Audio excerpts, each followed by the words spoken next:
All right, can you all hear us okay?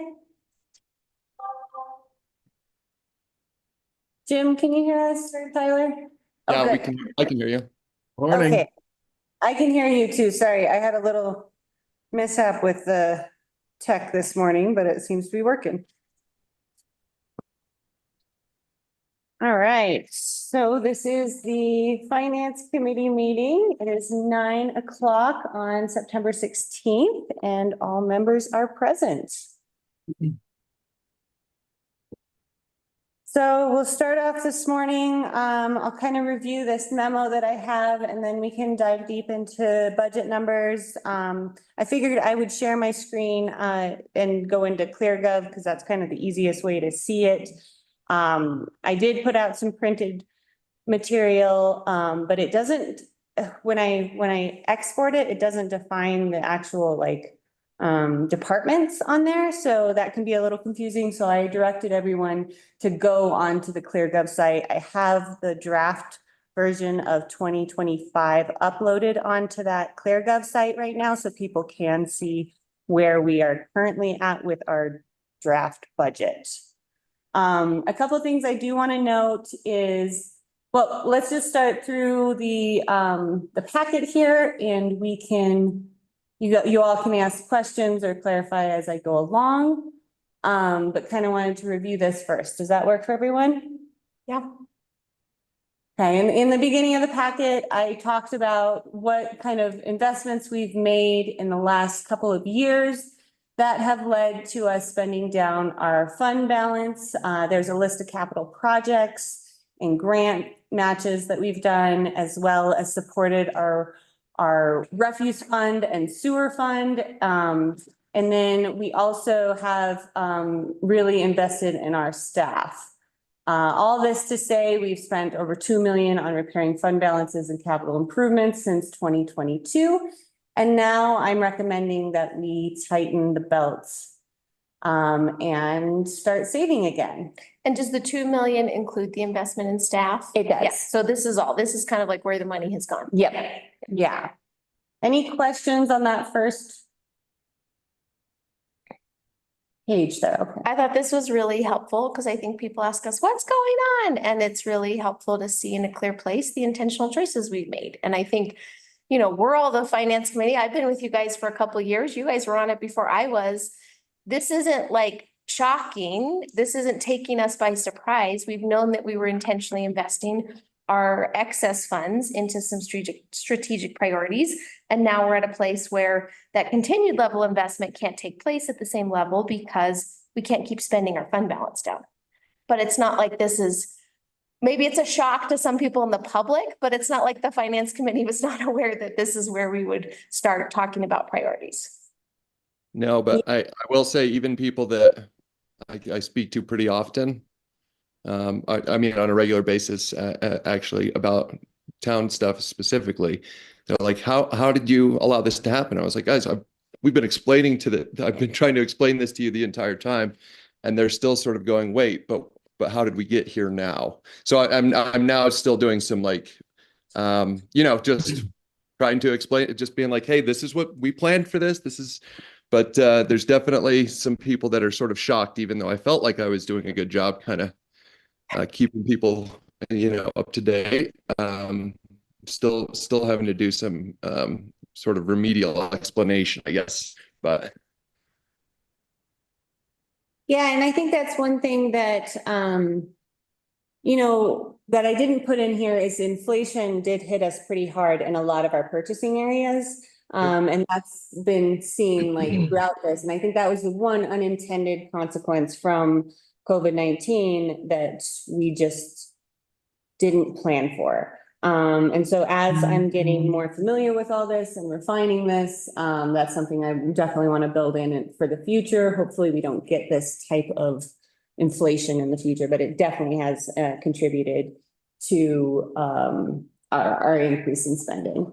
Well, and I think the meeting we had with town and county, Willie presented a great chart that showed our revenues adjusted for inflation. And that really sets the tone.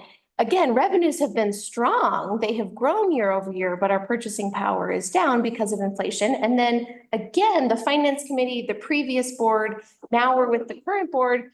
We've made strategic investments. It was a very deliberate choice to do what we did for staff. We wanted to reduce the churn. We wanted to reduce the turnover. We wanted to be able to provide the town with the level of service that they were asking for. And to do that, we all said, hey, we have to reduce turnover and we have to recruit and retain staff.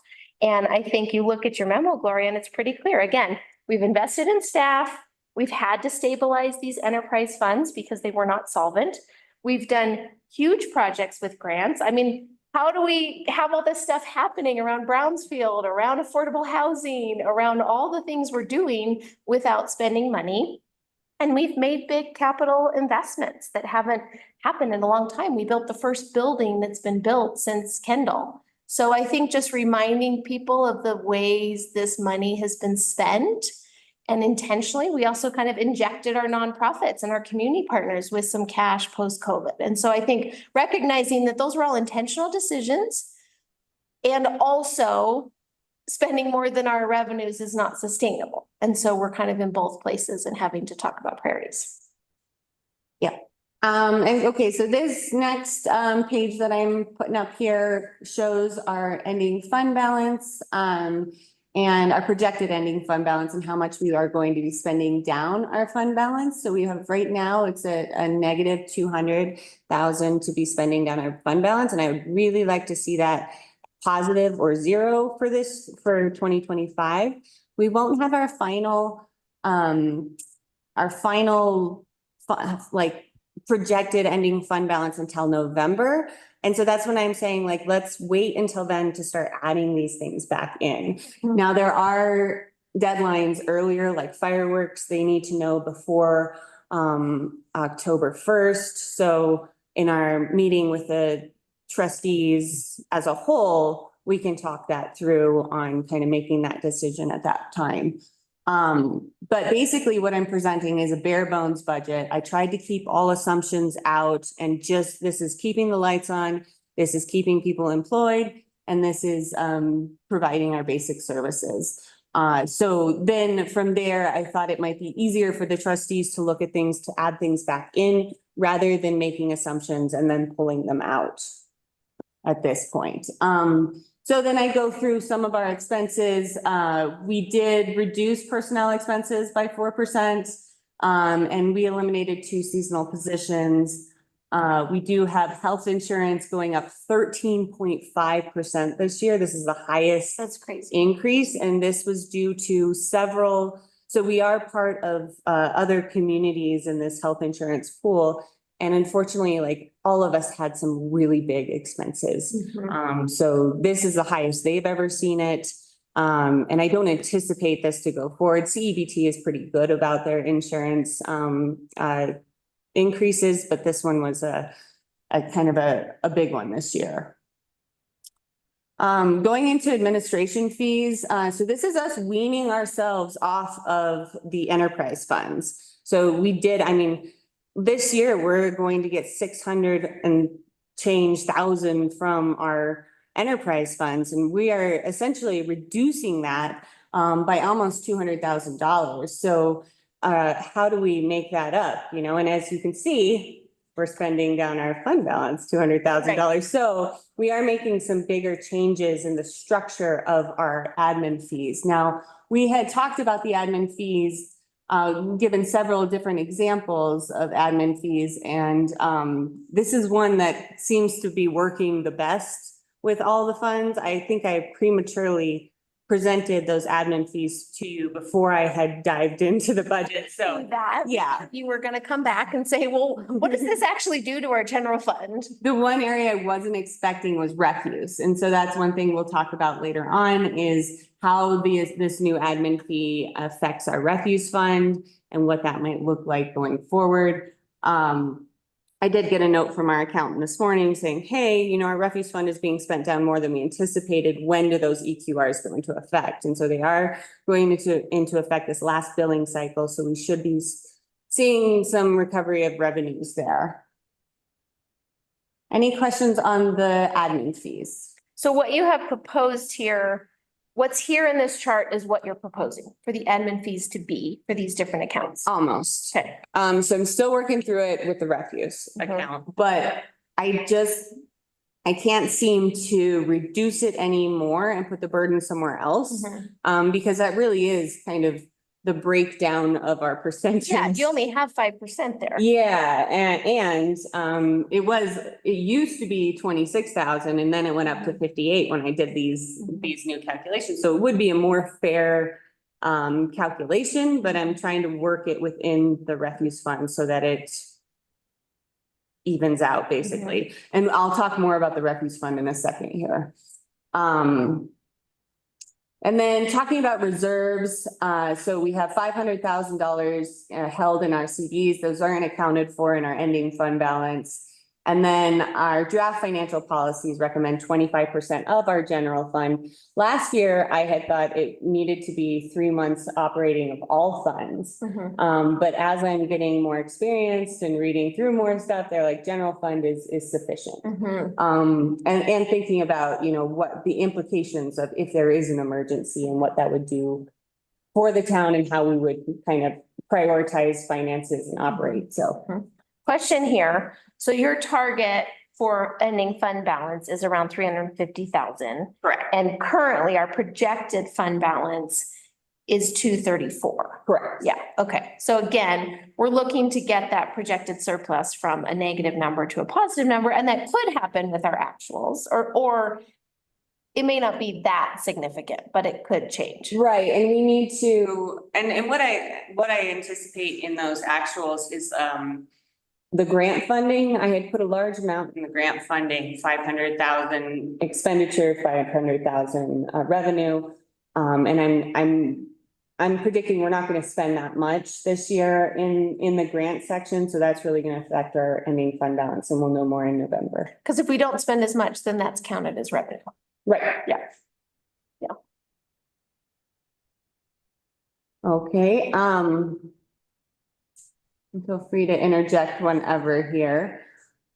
So, let's see, I talked through that.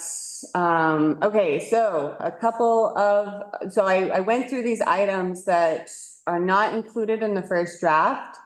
And if they were anticipated for 2025, I put an asterisk next to it. So you guys can kind of see what was included last year and what we were planning on including this year, but is not included at this time.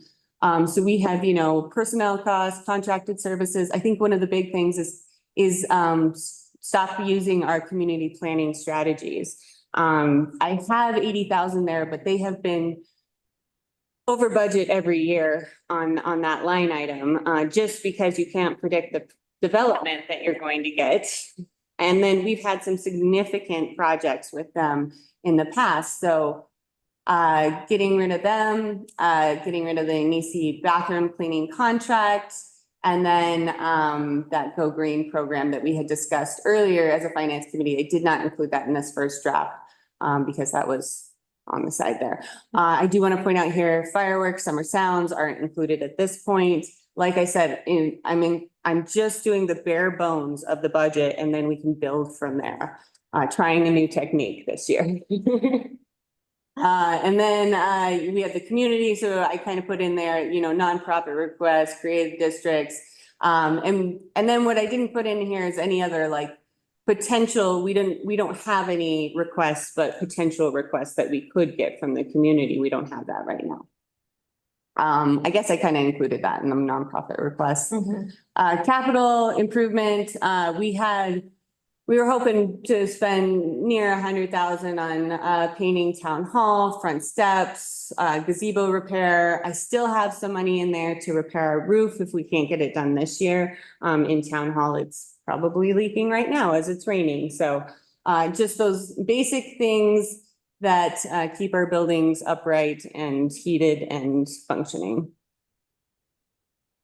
I do want to note here too is I don't have anything for affordable housing in here. So anything that would get, you know, transferred over for affordable housing, they're going to need some kind of seed money at some point, and we don't have that in at this point. And then I did take out our $25,000 for perimeter trail savings. Honestly, we have $50,000 saved up. And if we wanted to use that for a grant match in the future. That's not an insignificant. Right, Yeah. yeah.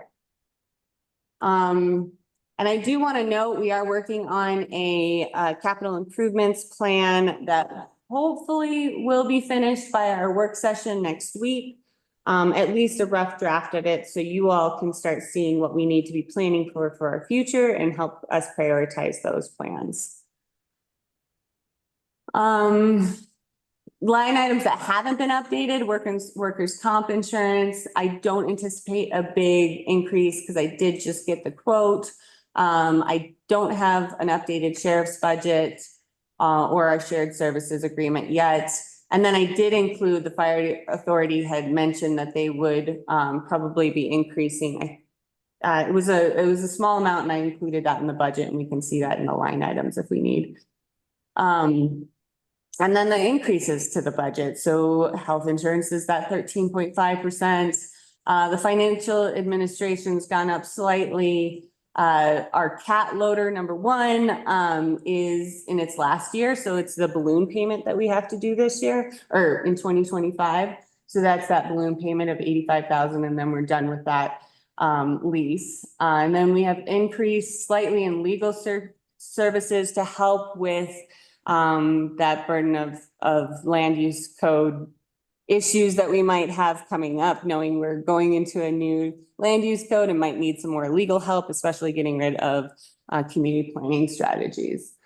We do have the ability to contract with them if we get a really complicated application, and we have a pass-through policy that would then, so say like a big subdivision or something like that comes through, and we need that capacity, we can charge it back to the applicants for that.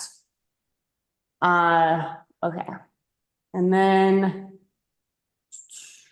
I did put a personnel line item to contract water and wastewater certified operations in both water and sewer budgets for next year. John has been willing to stay on until the new PW director will be trained up.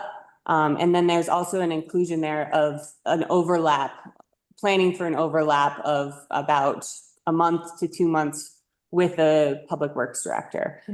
So making sure that we are accounting for that. And so am I to understand in this that there's a potential that, I mean, obviously we don't know yet because we haven't seen applicants, but there's a potential that someone who can do the public works administration side and kind of director side may not have the certified operations qualifications. Right. And that will be something that comes. I think it's very unlikely that we would be able to hire someone with those qualifications in the salary that we have. So we're anticipating training them up for it. And the first couple trainings they can get in a year.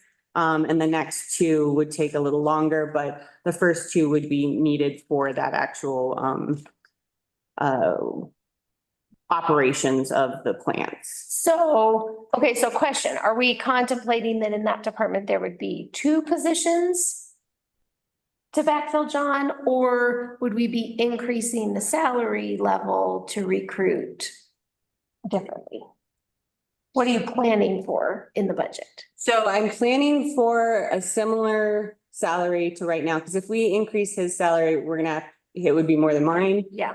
So we need to be careful that we're not doing that. So we are planning on hiring someone and then training them, basically. Someone with high administration skills, hopefully someone who has grant experience, because that is that's going to be a huge part of this position going forward. And then we're also pushing a couple of our current employees who have started on this track to finish and make sure that they get certified. So there's some redundancy moving forward. Yeah. And do you see, I mean, I guess I feel kind of concerned about this department because I see big projects coming down the line. And so those are huge grants to manage with huge financial reporting, grant reporting. And so do you see options in those grants to have an administrative fee where we're able to pay someone to do some of that? Will that be subsumed under the director role? You taking that on again? I'm just looking to the sustainability of this department, recognizing we have huge infrastructure investments coming up. Oh, it's definitely anxiety inducing, but I have been in lockstep with John on all of our grant applications. Now we're bringing in our public works coordinator, and that position was really created to help us get through all of Yeah, this. okay, so we've staffed up for Yeah. that with the Yes. public works coordinator position. Yes, Yeah. yes, we have. And then between me and the public works coordinator, we can keep these projects rolling while there's a transition in Yeah, place. yeah. But even I'm thinking like 3 years down the road, when we're moving beyond the, catchment system, are we gonna have all the administration we need for these multi-million-dollar projects? We're Question gonna mark. try. Yeah. Okay, and then so that brings us into the sewer fund. And so I used the numbers that we talked about in the last meeting as far as rates go for our projected increase for next year. And we are now balancing in our water and sewer fund, so we can, that's the positive news here. Is if this passes, Jim said his thumbs up. then we are balancing in our water and sewer funds. And let's see. So we've stopped the bleeding. We've increased rates and we've reduced the administrative fee, which has stopped the bleeding for now. Yes, yes. That will make. Slowed the bleeding. Slowed the bleeding. The bleeding. Yeah. Correct. It's a trickle now. The tourniquet is slightly working. Tyler, are we using all these correctly? Probably. All right. And then going to the refuse fund, this is where I am still concerned. So the expenses from the refuse fund just pay for that contracted services from Bruin Waste Management. This has increased 41% since 2019. This is a significant increase. I don't know if our EQRs are enough to cover it, basically. And looking at, and I hate to say it, but we do need more revenue in this fund. And so what we've done is we've broken out all of our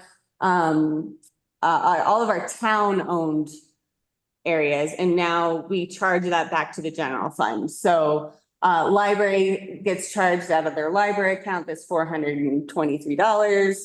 And then I think that's the only one that really comes out of a different, Kendall Mountain?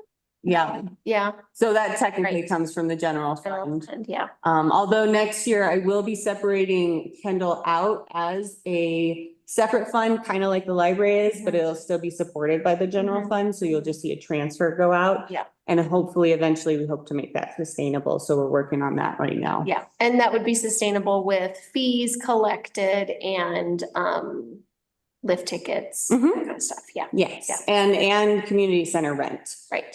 So just trying to make it its own little entity over there and see if we can't make it self-sustaining. Kind of like Mullis's. Right. Yeah. Yep. But for now, it's gonna act like the library. Mhm. Until we get there. So that'll help. That's like $27,000 that would be usually included in those costs. And then this will hopefully make it a little bit more equitable to show that the town is paying all of our dumpsters and visitors and visitor cans that we have around and stuff like Right. that. And then making it sustainable for the residents separately. So we've Yeah. done the first step. We've separated all the town accounts. And then we do need to look at how to move forward. I do want to know if I could go permission to reach out to the county as we currently pay for courthouse and hospital building. But they do supply our transfer station. So I'm not sure if that was worked out in the past. I would love to chat with Willie on that one. That's fine with me. Yeah, and I think just helping people who are listening understand. So by charging this from the general fund, it's helping the refuse fund be slightly more solvent. And it's meaning that these locations, these assets, these buildings are paying their fair share at the general fund level back to the refuse. Right, fund. we're So not we- using user fees to Right, to right, to subsidize support ours. town Right. refuse, right. So when we think about what we need in the refuse fund to be more solvent and thinking about rates, we're making sure that the town is paying their right rate as well. Mhm. With refuse, does this bring up any more possibility for renegotiation or exploring the dynamics of our current monopoly situation? Well, 2 years ago, I did explore last year, actually, I did explore other, carriers and no one was willing to come up here. So we do need to work within our bounds of Bruin Waste at this point. We do have a 10-year contract that was signed in 2021 before I came aboard. So we could try some renegotiations, but it's pretty set at this point, for 10 years. Jim, you had Now, a why comment. would they renegotiate? Got a 10-year contract. What's that, Tyler? Nothing. It's Yeah. very, Dana, I was gonna comment on the 2021 comment that Gloria made. Yeah.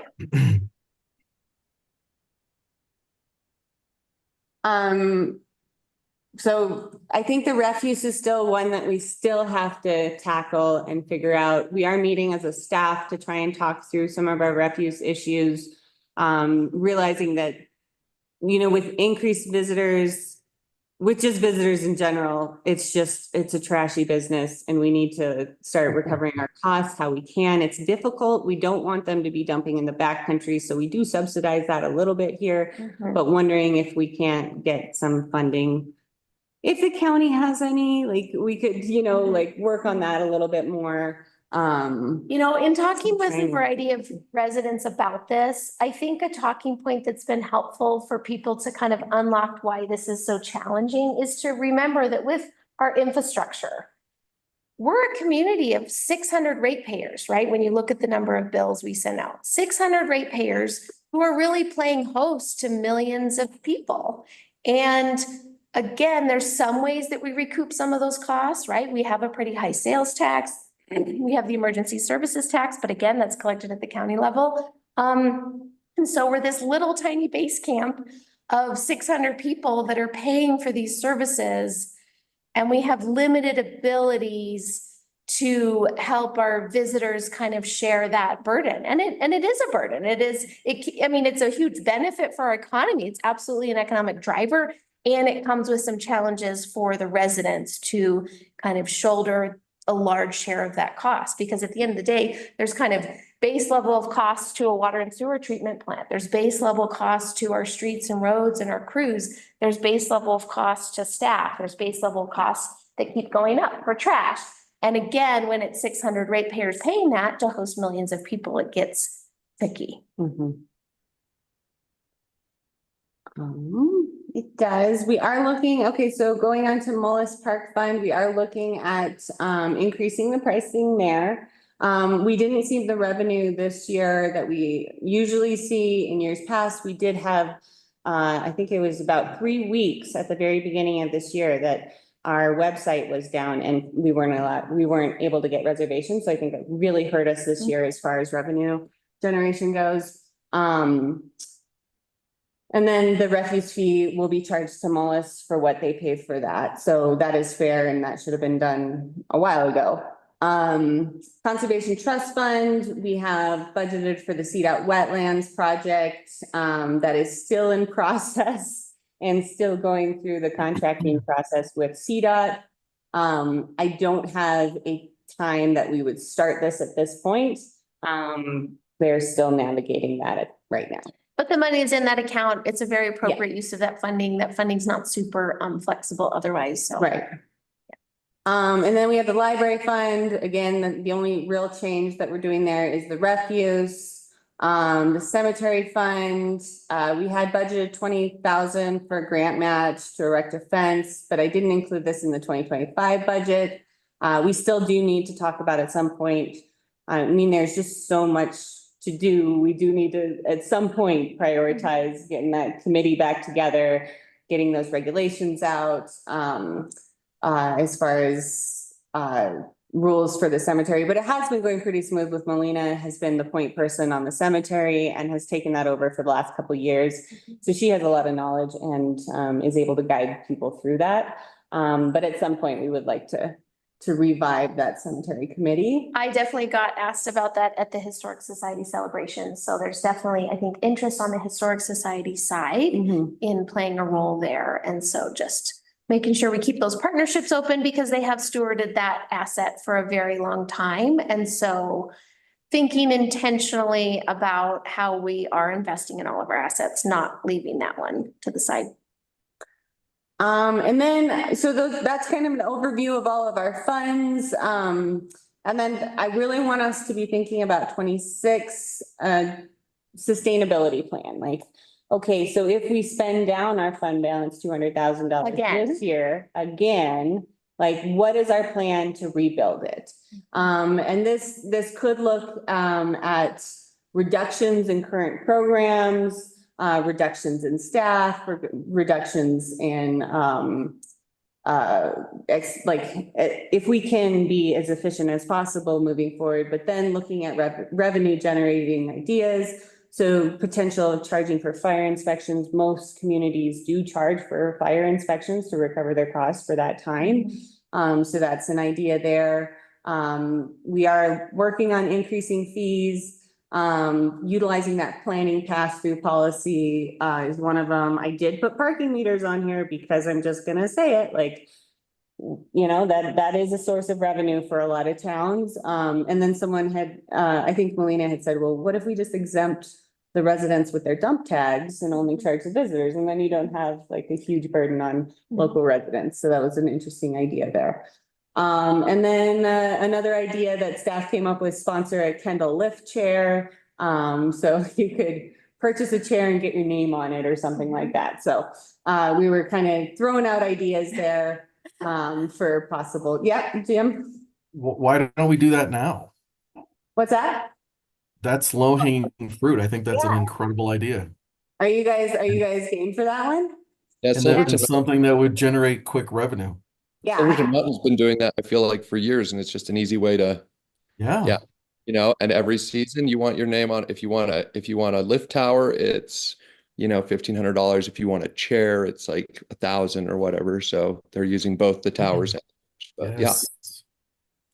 Yep, great idea. And we've seen increased utilization of Kendall year over year. I mean, and it's not just Silverton residents, like people are coming, you know, my family spends a lot of weekends there and you see families that have, it's been discovered, right? Families from Durango, people with little kids, new skiers, out of towners that are here for something else that want to try it out. It's so accessible.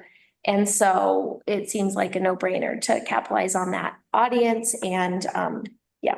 So as soon as we pass our inspection, I will put this program into place, but we want to make sure we can pass our inspection and be open this winter. You don't need to pass inspection, just sell it anyway. My one request is the glitter chair. There must still be a glitter chair. Okay, that's number one. That's number one. Glitter chair must still be a thing. Well, that's $25,000. Yeah, that's right. Yeah. You want the glitter chair, $1 million. That's our unicorn chair. There you Yes, go. unicorn chair. Yes. I had one question about the parking meters. I mean, we would have to pay somebody to enforce it. So would we just be paying for that position basically with the meters, or like what do other communities see like as far as revenue after paying? Yeah, so why I threw this list up here is really so that I can have some direction on what we should pursue as far as researching, because we don't have time currently to research everything if it's not even an option for the trustees. So if that is something you'd like to look into, we can definitely look into that. But running it by this committee first, just to make sure that we're not going off on a tangent, you know, spending hours researching when it's a non-starter. So if you'd like, I can research that more. Tyler, did you have more there? It seemed like you had more comments. No, I was just thinking out loud on that particular. Mm-hmm. So Well, so piggybacking on that with kind of general code enforcement, I definitely feel like I hear a lot from the community around people asking for stronger code enforcement around a whole variety of things, right? Not just related recently to our wildlife human interactions, but just in general. And I'm curious what the kind of financial framework is of if you have a code enforcement officer, how much of their salary is recovered in the cost? So you're kind of getting dual things. You're meeting community requests that they'd like certain things to be enforced. And so the town is looking and feeling differently and maybe more aligned with what more communities are asking for, community members are asking for. And you're also having that paid for by the fees. Now, again, I'm very sensitive to turning into a place where we're like writing fees to cover someone's salary. That feels really not quite the space we want to go into, but I'm just wondering about the practicalities here of this as we talk about parking and other code enforcement. How much of a typical code enforcement officer's position is covered by fees in other communities, do you think? I would have to look into that. What I would say is we spend over $300,000 currently contracting with our sheriff's office. And in our contract, it does say to enforce our codes. And so Bevan and I are meeting with the sheriff today with a list of codes that we need help enforcing. And hoping to get a little bit more out of that, other than just traffic tickets. I do have a report on every code violation that has been written from the sheriff's department, and most of them are traffic. So we're trying to see if we can't get some help in other areas. Sure, right, because that is a place where we're spending on that. Yeah. And that's That's a where, budget line item. that's where we're trying to start with right now. What are the list of codes that He's we're looking currently- to ask the sheriff to enforce? Pretty much all the other codes except for the traffic ones that he's currently enforcing. No, a lot of refuse codes, a lot of nuisance code, pretty much everything in our nuisance code, like chapter 7, is an area where we're needing help. Right, and our current contract doesn't just specify traffic related. No, it says all of our codes. Right, right. So I think if we have a productive meeting, we can kind of, alert him to some of the other codes that we need more focus on at this point. And he has been very helpful with going through, the more contentious stuff like Silverton Square and something like that. But perhaps focusing them on certain areas that maybe they weren't really aware of, so trying to work with our structure that we currently have. So when I'm thinking about the revenue generating ideas, I like that you threw some stuff up there because then we get to talk about it. I think a question I keep having in my mind, and I'd be curious if maybe Clayton could do a little session on this for us, is going back to, again, 600 people bearing the brunt of the costs to host millions of people. And again, we've over the years worked on ways to help share that cost with sales tax, with the emergency services tax.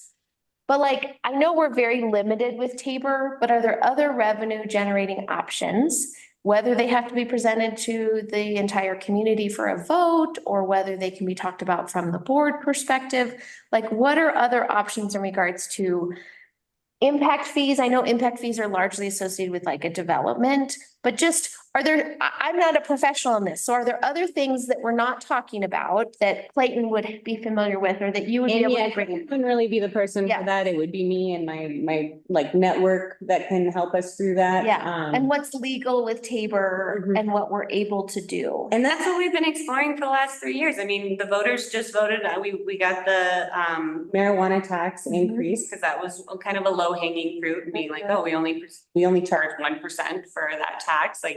We could go up to 5. So we'll be implementing that in 2025. You see, there's a slight increase in our revenues from that prediction, especially now that New Mexico has marijuana, and no, they're not coming up here anymore for that.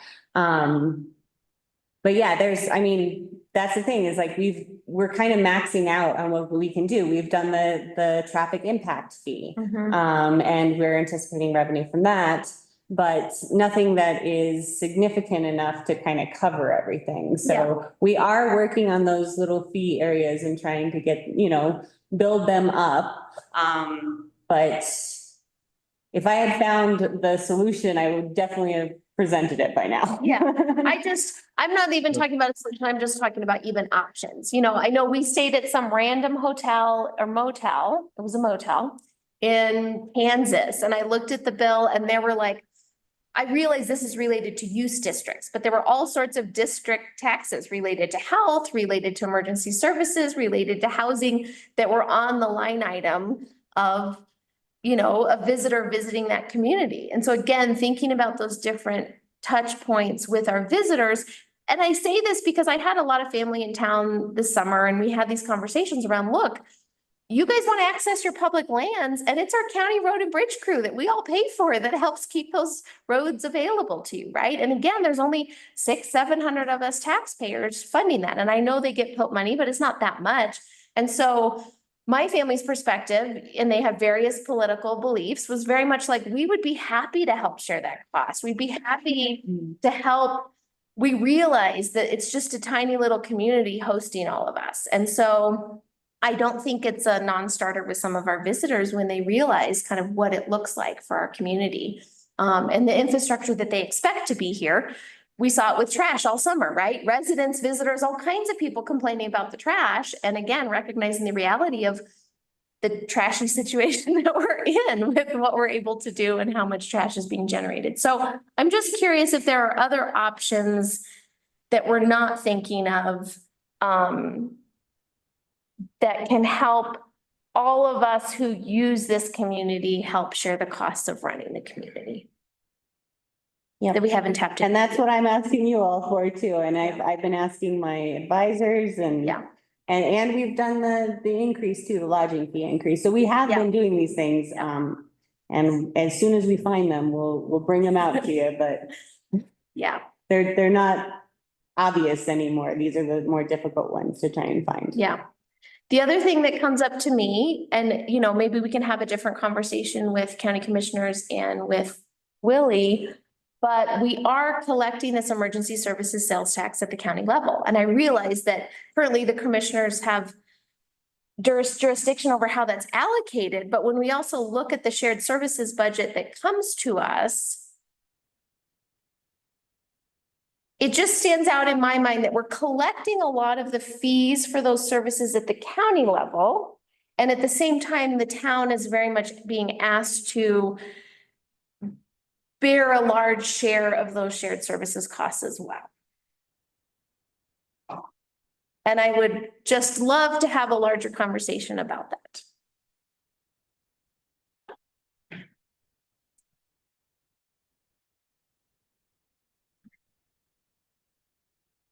So from here, would you all like to dive into the budget line items? If you have any questions, do you think this memo was kind of a good start to understanding this? But basically what I'm wanting from the finance committee is any kind of direction that you see that might help our work session next week.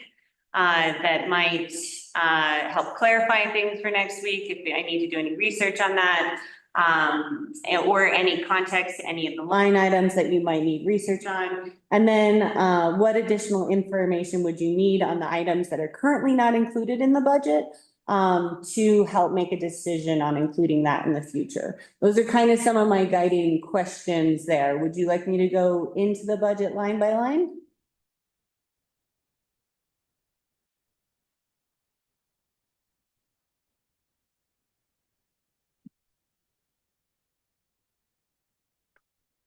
Oh, Jim, we can't hear you. We'd love to hear you, but we can't hear you, Jim. Say it again. Who the hell muted me? It's ridiculous. Yeah, I mean, if it helps you and it helps everyone here on the panel and listening at home, then going line by line would be great. Or maybe just touching on the ones that we're going to see a significant difference.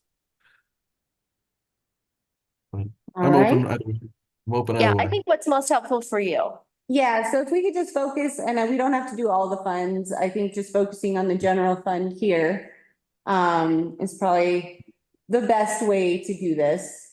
And as you'll be able to see, hopefully this is I'm gonna make this as big as possible for everyone. There we go, so you can see all of the lines there. Make sure Jim and Tyler have their coffee. There you go. Sorry. Got to mute that.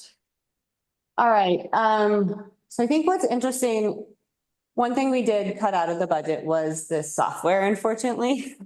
It's a great way for us to be transparent, and that was one of our goals in the Compass Master Plan. But it is $10,000 a year. That's a lot of money.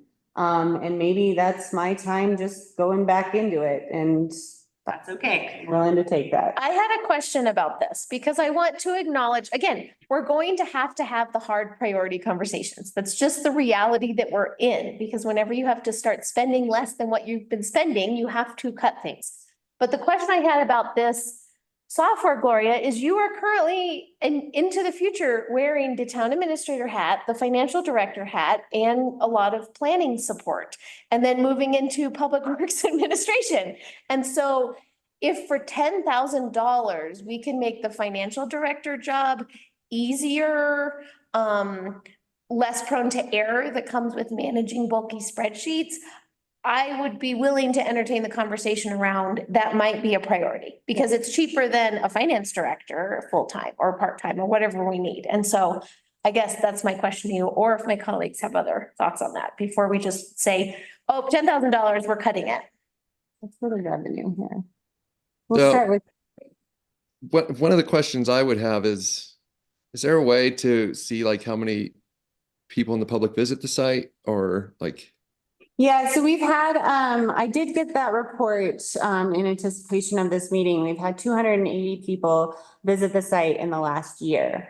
Okay, So it has, they were actually impressed by that. that's when I much was- better than I was gonna guess, so. Yeah, I was just curious. I think I honestly want to say about 20 of those are probably me. In some varying capacity, But but still, 200 people is like a third of our community. That's Yeah. not zero. And again, I would argue, even if nobody was looking at this, does this make your job easier? well, yeah, but I mean, we're gonna have to make some really tough decisions here, so. Yeah, so I'll run you guys through the revenue. And you'll see that we are down 9% revenue, and part of that is for our charges for services is down, which is our administration fees are down. And then I didn't budget as high for grants this year as I did previously, because I'm realizing that it kind of inflates your budget if you do that, even if you are accounting for the expenditures. You can't get like an exact budget amount. So I did include Ann's salary since it's fully grant funded in there, and then $100,000 for Brownsfield, because we are under contract with so I do anticipate spending it down, but that will, I guess, cancel out when we have the revenues and the expenditures. We definitely have a little bit more expenditures than revenues because we have some grant matches, and we are matching the housing coordinator salary with her benefits, so. Well, and again, I would argue, I've said this since I've been on the finance committee, this is a time in our nation's history where there's more being spent for communities like ours, and it makes sense for us to go after that. So again, to Tyler's point, helping educate people, we have intentionally been spending down some of these things to secure funding to do big projects that are kind of once in a lifetime things.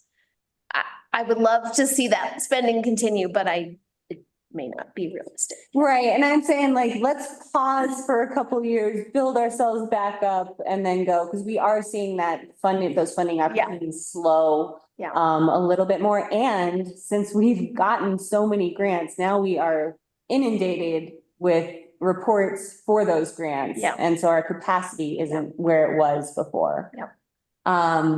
And so we can do high level, but basically predicting the same for sales tax next year as this year. You can see I didn't put a change there. And then as requesters, you all have the ability to look at all these notes on the side if you need. So they do kind of explain everything, and they are printed out, I think, in the side there. But like I said, that the printed version in the packet doesn't break it down by department. I have to do that manually, so I just kind of pushed everyone to look at the ClearGov site because they'll be able to look at it a little easier that way if they want. Let's see where, oh, so no big changes in our taxes. Property taxes are going back and forth right now, but basically with our current estimate, and I just received this estimate, it's about a 1% increase, so not as big as you would think, given how much people are paying. Those are the big ones here. Go down here to taxes. License and permits. We do have a little bit of an increase here, just thinking about, I think the lodging fee going up since we implemented that, and staying the same for building permits. And some increases like the marijuana, no, I think, where's our increase? Oh, yeah, the dining permit, sorry, in here, Yeah, which and we didn't have vacation. before. Vacation rental licensing fees you have going up. Yeah, I do have it going up just because we did see an increase. I'll look at my note here, but yeah, increase in 2023 actuals, and that's really what it should be at. It had been down. Well, it hadn't been done. We had budgeted for it to be down. Gotcha. But I think we did that calculation wrong because this is pretty on par of what we're seeing for. Yeah. So it's not, so if someone looks at this, it's not like there's a huge increase in vacation rental No, permits. Yeah. I think we're just being more accurate in our reporting. Yeah. Then we go court fines and fees. We did anticipate a little bit of bump because we are trying to, there we go.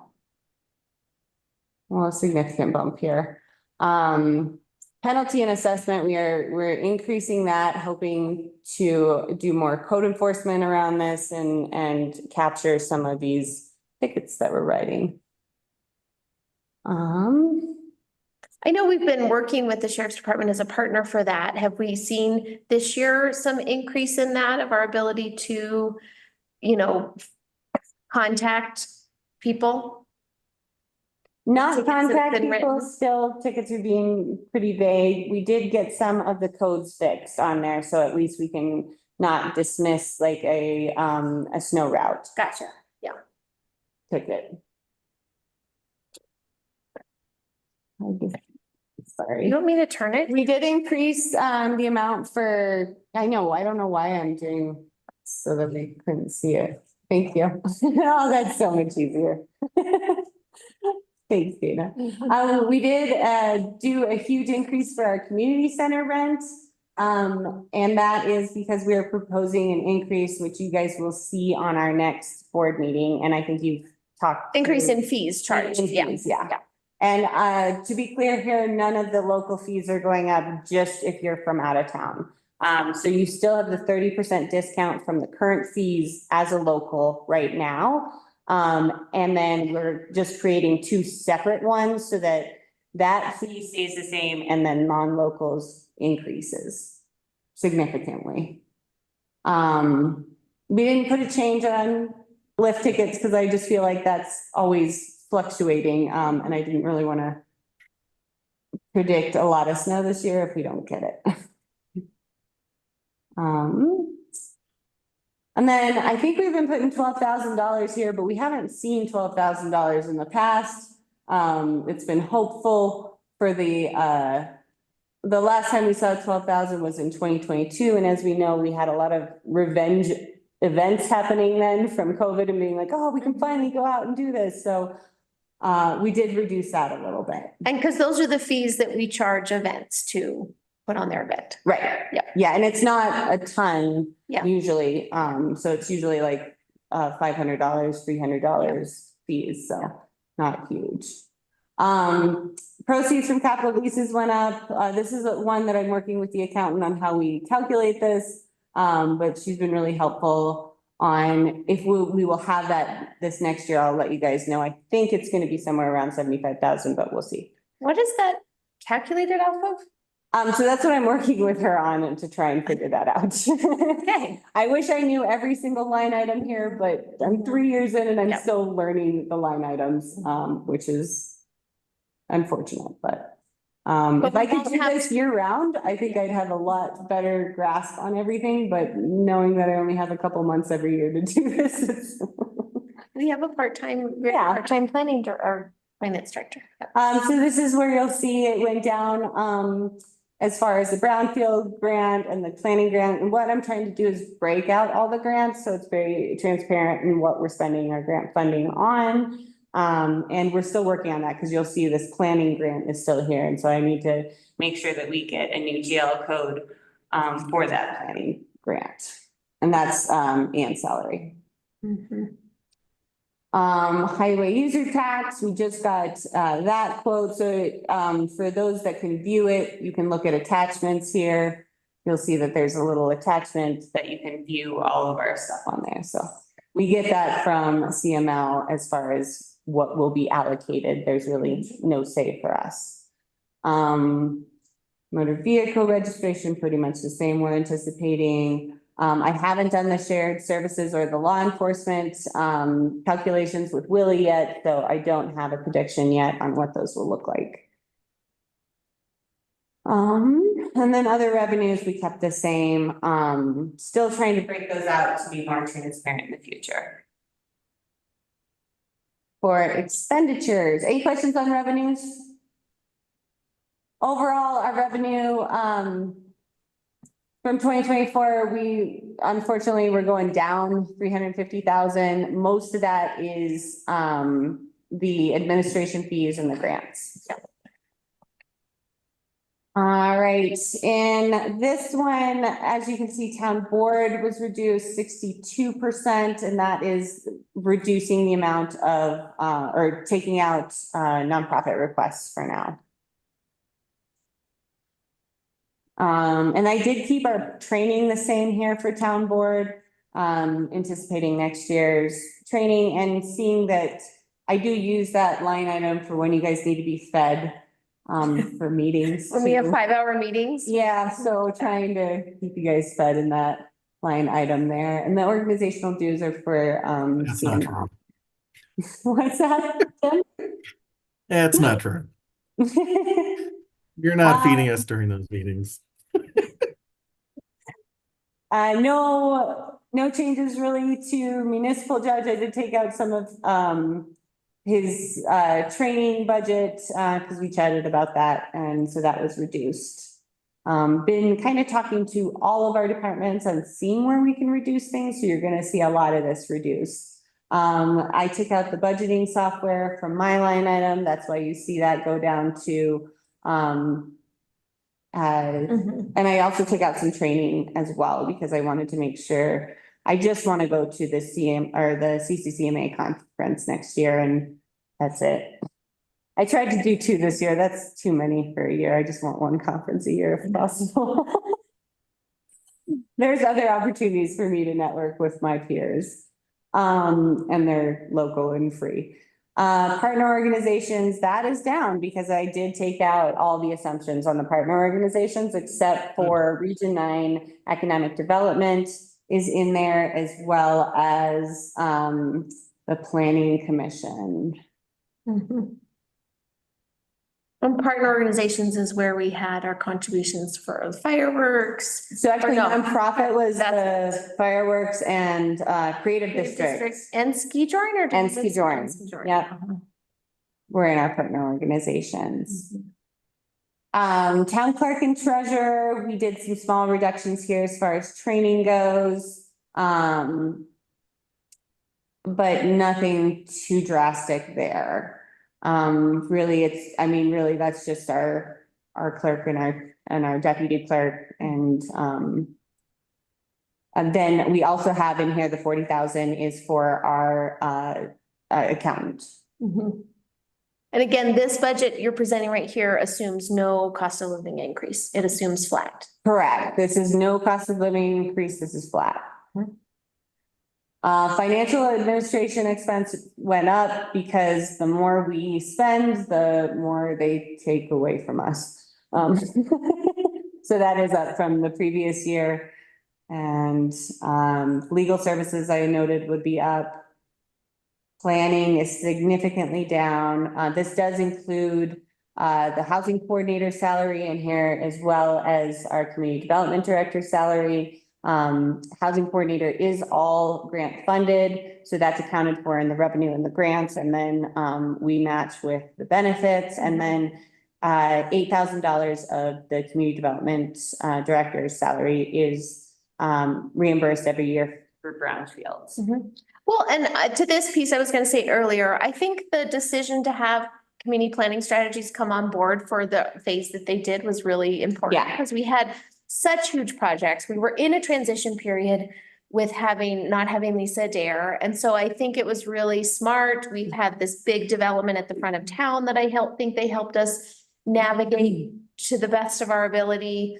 We've had just really big things that I think the community has been asking for, the town's been asking for. And so I think that was a worthwhile investment.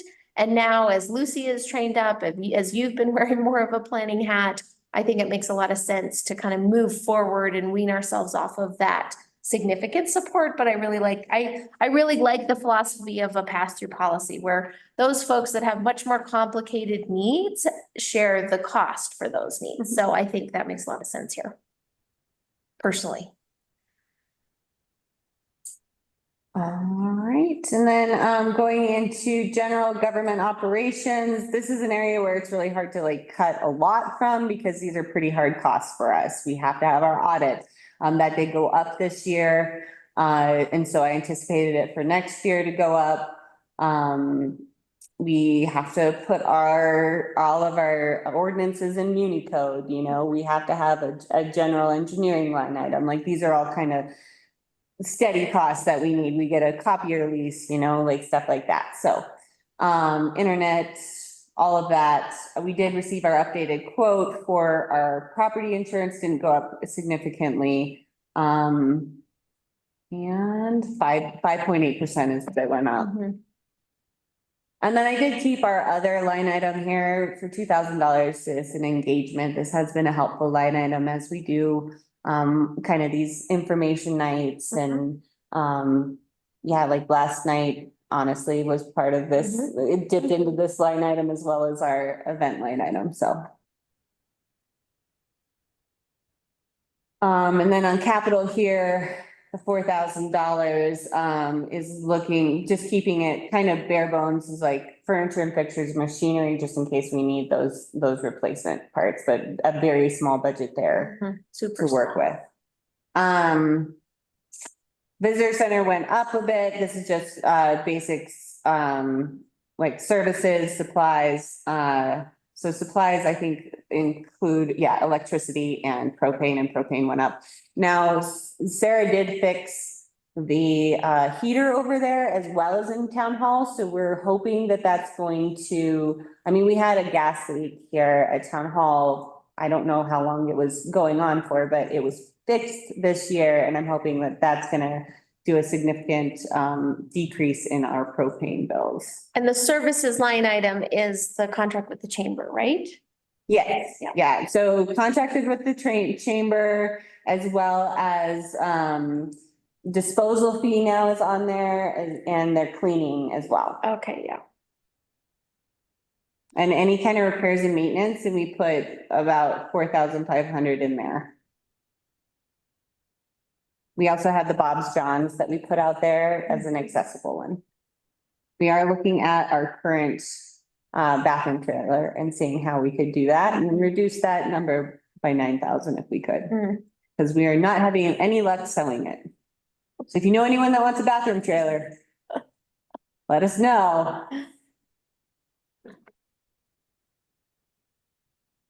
Modular operations, this is really refining this and starting to account for the operating supplies, the electricity, the propane. We did keep in that $8,000 for a potential pocket park there that we've been planning on for a while, but that could be taken out.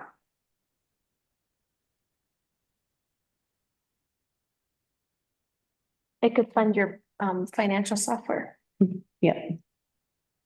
I agree. Town hall operations, this is the same, this is where we had the big cut too, because we did want to do some capital improvements here. But we are not budgeting for that at this point. And like I said, grant expenditures down because I'm trying to make it a little bit more transparent on what we're planning for, because it's really hard to plan for those grants. So as they come in, they will hopefully balance themselves. Right, we're planning more for grants that have been awarded that we know that have Right. actual dollar amounts and staff as opposed to predicting what might be possible. Yeah. The only part in there would be like, again, setting aside any sort of funding for grant match. Mhm. Yeah. Law enforcement has not been updated yet. We haven't received their budget yet.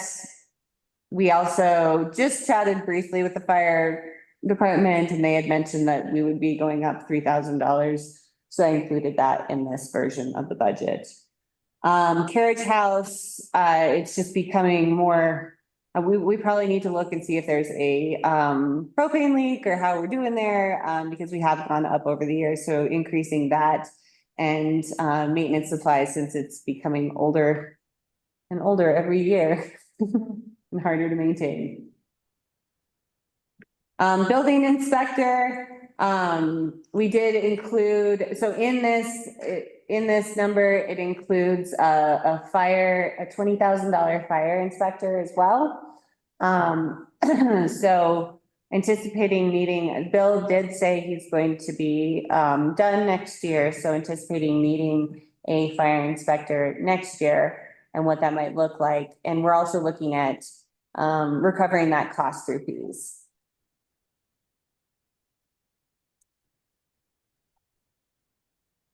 And Public Works personnel did go up slightly because we are anticipating increasing, or not increasing, but having an overlap for 2 months with our Public Works directors, so that the current one can get, the new hire can get fully trained up under Joan.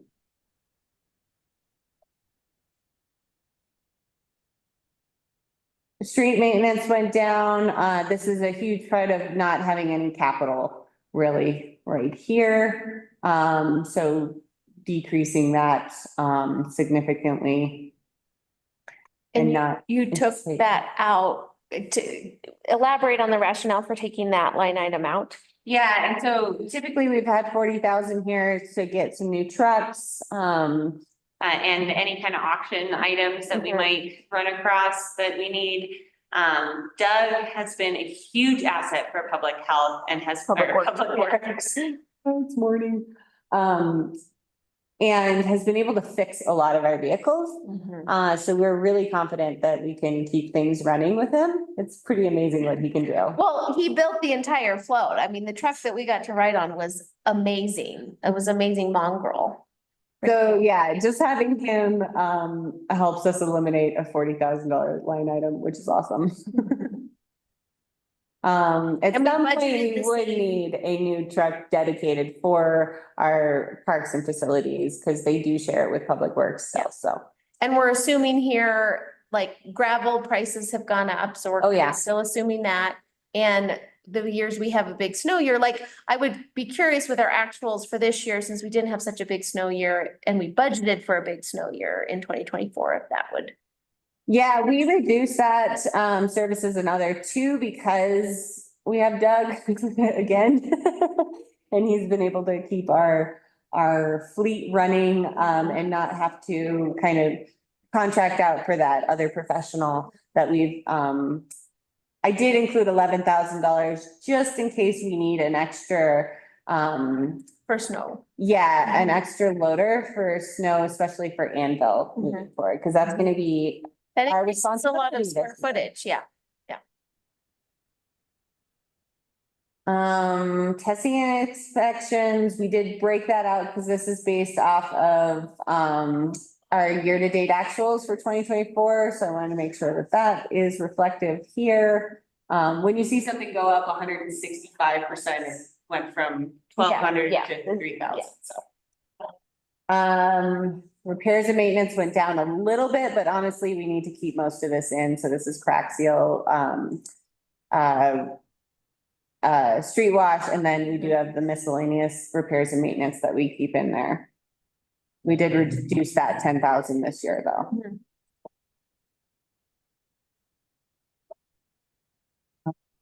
It's the rest of our streets budget. Supplies, that's where you see the dust control, that's where you see the gravel.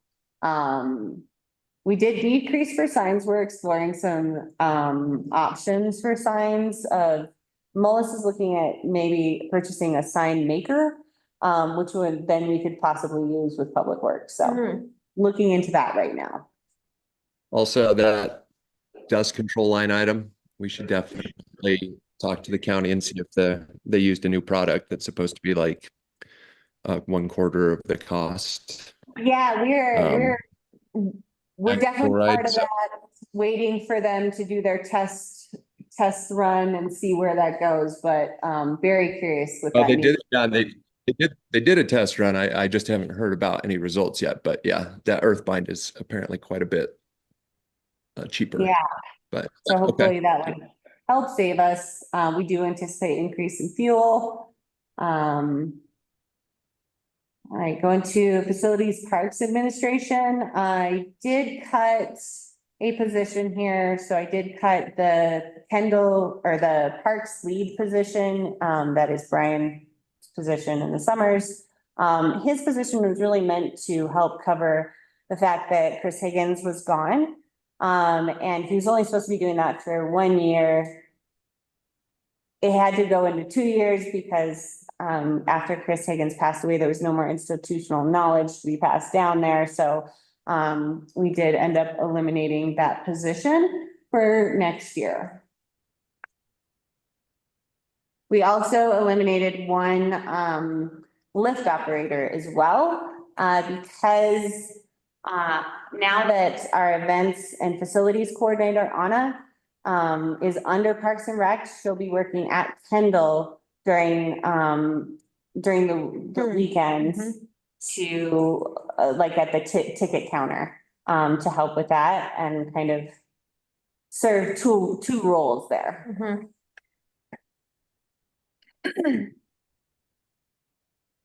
The one thing, oh, and then we go into park maintenance. Did reduce this significantly. Let me find this. There we go, supplies, yeah.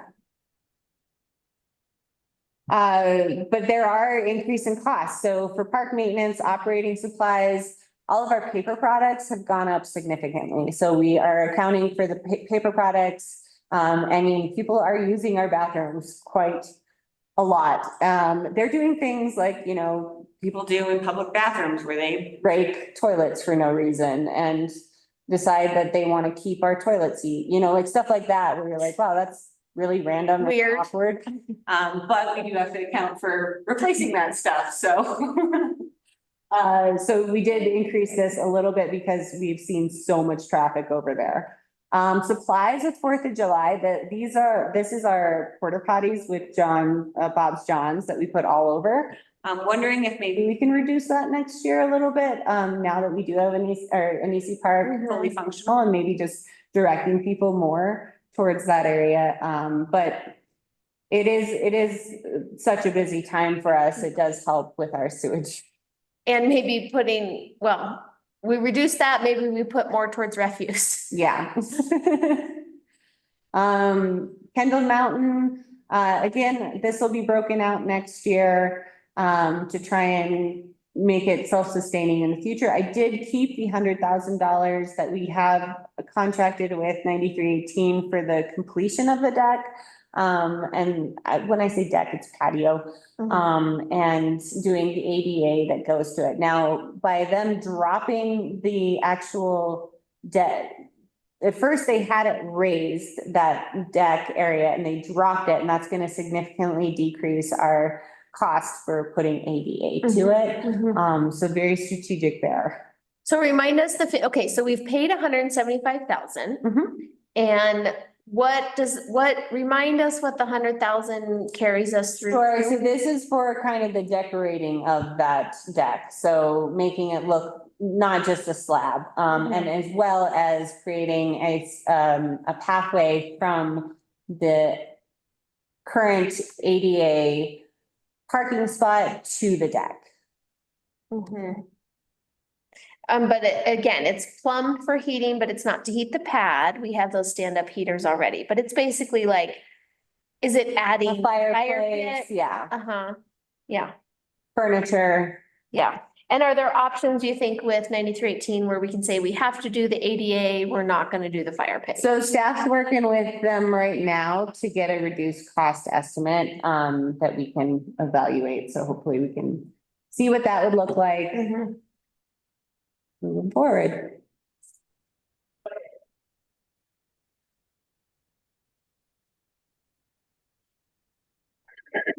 Events and communications, this line item does include a Nisi Park attendant for 15,000. And we took that out for next year.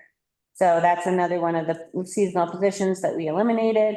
And we contracted with the chamber this year. I think it worked really well, actually, but making it more an automated space where people can scan QR codes and just kind of walk through with information. We did reduce a lot of the services and others, so this is like the operating supplies, professional services. We had increased it this year because of our 150th, and then we're going back down and decreasing it. So as you can see, that's been decreased 65% for next year. It also doesn't include Summer Sounds. Summer Sounds isn't in there at this point.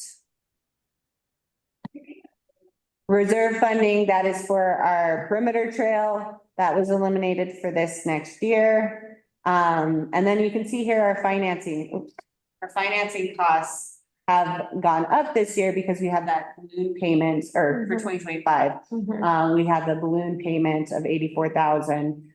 So that had to increase about 17,000.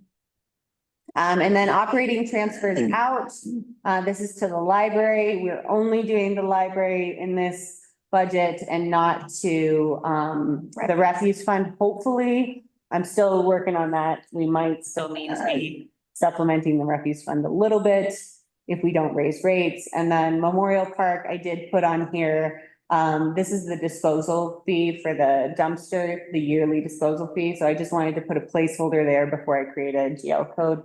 And make sure that's accounted for. But those are our expenses overall, reduce the budget $902,785. So that's 20% decrease from 2024. Still not exactly where we need to be yet. But if we can make it so that this number over here, the fiscal year 2025 budget line item is 350, that would be great.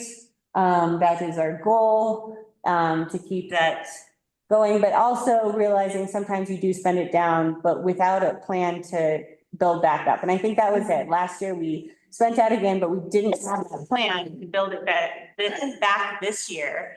Even though we have done some significant changes like EQRs, the lodging, marijuana tax, like there's been a lot that we're trying to do to build up our funds. We need to do more.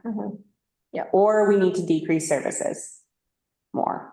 Yeah, and I think, again, it was pretty clear from the accountant's presentation, Lorraine, right? She was lovely and really gave a clear picture of kind of the things we've done to get our financial house in order and the investments we've made, as well as the unsustainability of continuing to spend down the fund balance. Right. We can't continue to have our expenses exceed our revenues.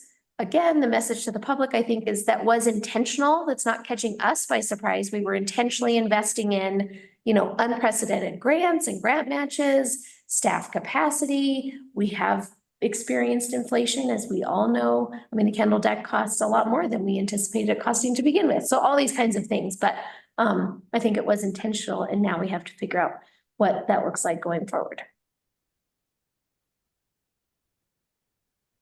Any questions, comments, concerns on the budget? Cut more.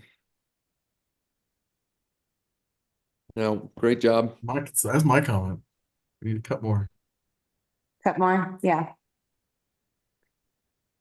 I'm in agreement. It feels like we're not funding any fun. That's what it feels like. And I think that's really hard to say to the community. Again, I think we're investing in really big things. Yeah, Jim, tell me more.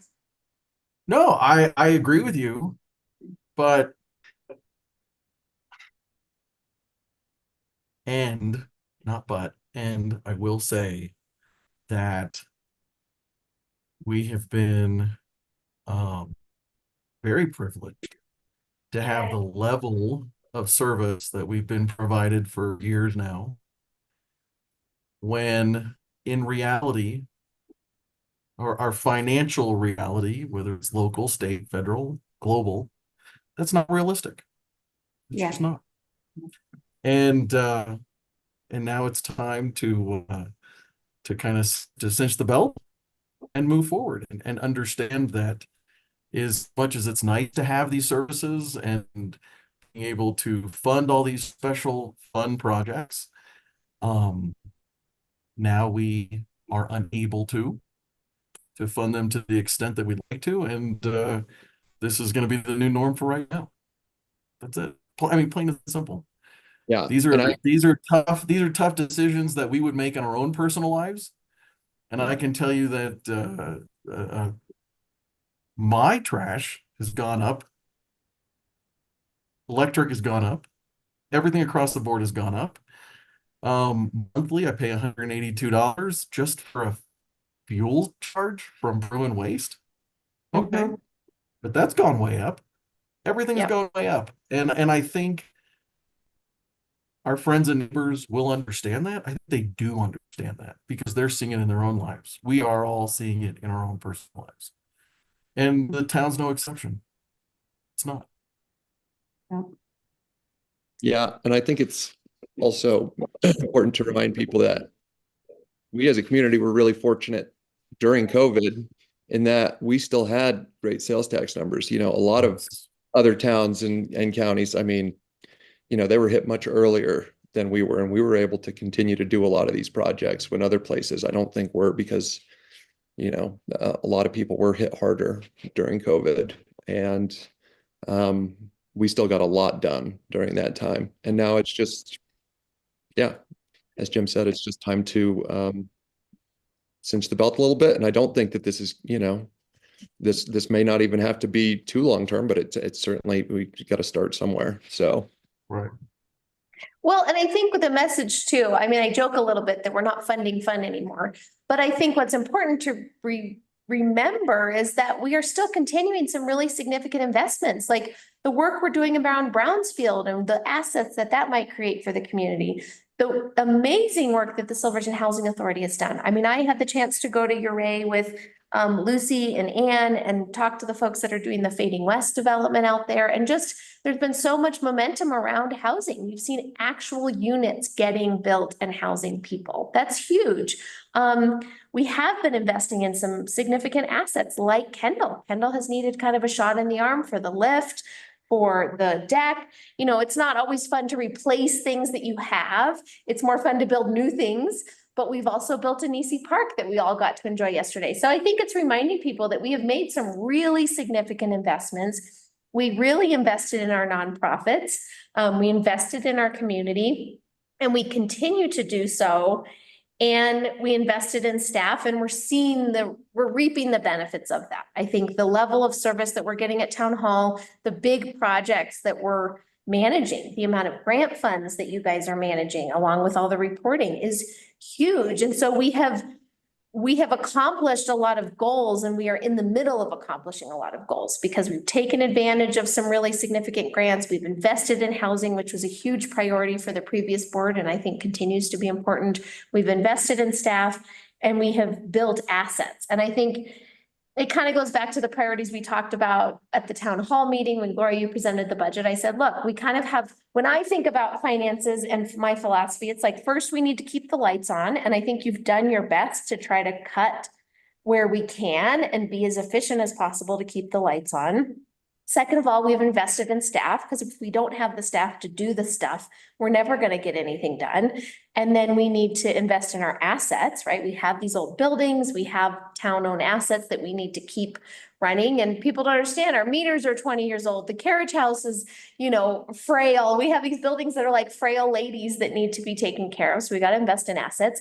And then we can, invest in some community priorities and fund the master plan. And we have to keep our reserves at an appropriate level. So I think all these things are working together.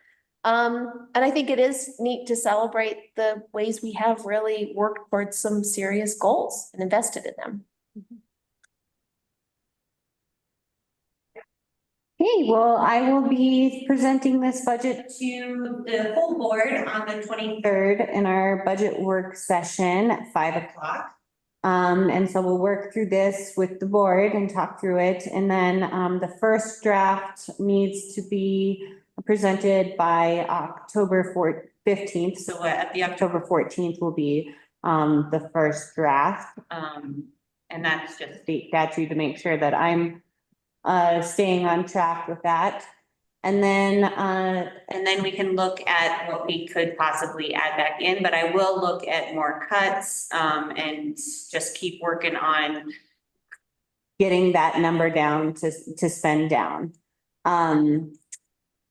The other thing I had on the agenda today was just a discussion on our cash handling. We are seeing quite a bit of cash coming through with the showers, that we need a place to put it faster than whenever someone can go down to Durango and deposit it. So, on the next meeting, we are going to have a resolution to open a cash handling account with Citizen State Bank, so we can facilitate that. I think the biggest thing was our last account was hacked and had been hacked for a while, so that we needed to close it immediately.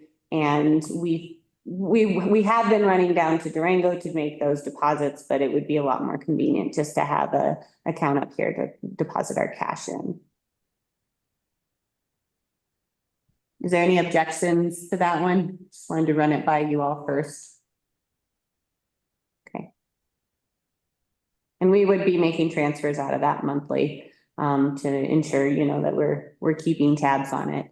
And then my accountant has kind of flagged this for a while, and I have too, is our current CDs are not making us very much interest. It would be better in a Colo Trust account, but realizing that those CDs are with Citizen State Bank and wanting to keep some kind of investment in the community, it would really be up to you all if we wanted to take that out.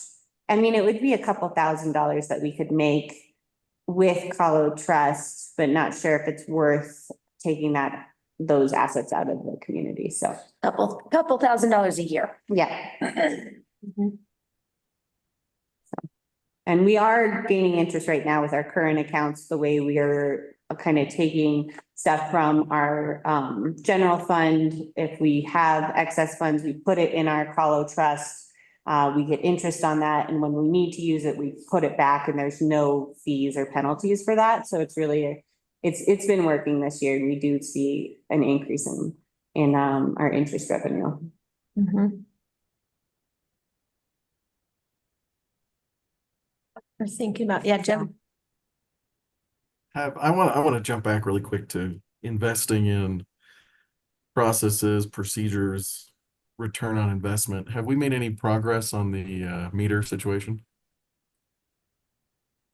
Yes, and we'll be presenting that to you all in the utility committee meeting, because I'm not the boots on the ground on that one, but yes. It's found revenue. It's We're why, not there to solve it right now, but honestly, I still will be pushing for EQRs in place of if a meter doesn't run correctly, we could have something to fall back on to actually charge them fair rate, but as well as sewer overages, but yeah, we can discuss that in the finance committee meeting at the end of this month. I mean, the utility committee meeting, Monday mornings. Okay. So, so we'll be looking at the same draft with the Yeah. board at the work session on Monday. And then again, the things you're looking into is where can we have additional cuts? What are our additional options for revenue generation? We still don't have some of the shared services budget, and that's gone up year over year. And so thinking about what that might mean. Again, I would be curious about, depending on what the shared services budget does, I would be curious about having a conversation again with the county around the emergency services tax collection and like what that means on the town side and the county side. And then, yeah, good job.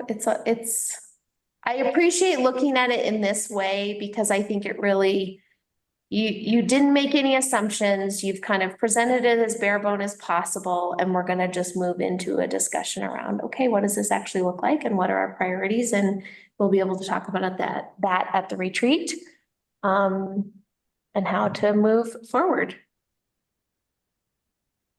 Yeah, I do think we need to make at least $100,000 worth of cuts still. If we can. Or we need to find $200,000 more revenue, but either way, we need to still whittle this down. And do you have any, if you just put your finger up in the air, your magic 8-ball, where you think our actuals will net out?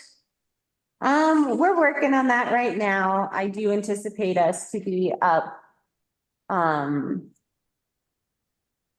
And if you don't want to say yet. Yeah, we're working. We can just wait. I do anticipate there to be a change in where our actuals land, in the positive. How's that? That's great. But it's not a magic bucket of money that solves our problem. It's not, unfortunately. And then with the $25,000 unbudgeted expenditure for Kendall, that does bring it down a little bit, but, we might have more, we will have more than what, we're not gonna spend down the full 700,000 like we had budgeted for. How's that? But we're still gonna have to get creative, Yeah, both. And again, this bare bones budget is creative. I mean, this is specific. all right. Anything else for sorry, that was a half hour over what I had sent you guys, but I think you knew it was gonna be a long meeting. no, this is totally important. Great. It needs to be, and I think there's additional questions that could be asked and points that could be made, but we'll save those for another meeting. Well, I'm happy to, if you have anything that you think, and it doesn't have to be today or, but in preparing for that work session next week, if there's anything additional that I can provide to help you guys through this, please let me know. All right. Have a good rest of your day, and we'll adjourn this meeting at 10:33. Right All on. right. Bye, See you guys. guys.